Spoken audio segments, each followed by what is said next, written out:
intelligencesquared.com.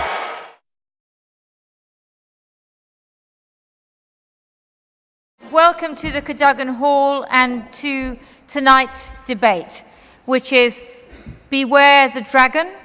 Africa should not look to China. We've got a distinguished panel who I shall introduce one by one as they go up and speak. This is a topic which has been something which has been exercising people here, I would say, for the last 5 years or so. But it's ever more important because with the European and American economies flatlining and China steaming ahead and African economies also steaming ahead, the world is changing. And trade between Africa and China has now reached $100 billion a year. And I read the other day that the US Assistant Secretary of State, Johnny Carson, said at some point last year that this was a big problem because China was operating in Africa with no morals, unlike everybody else operating in Africa, whose morals, I'm sure, are completely scrupulous and always have been.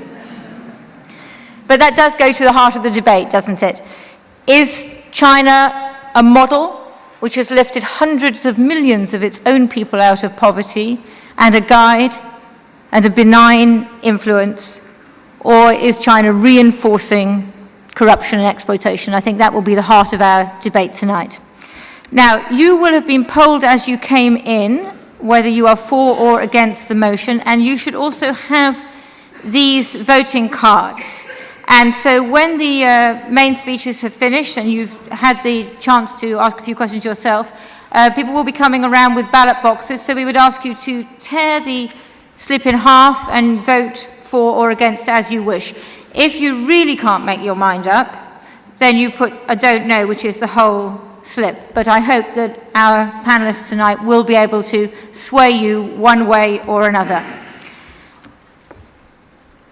What's going to happen is everybody's going to get up and make their speech for about 10 minutes, but I'm going to ask each of the panelists to stay there after finishing the speech, and the opposing team will have some quick-fire questions for them.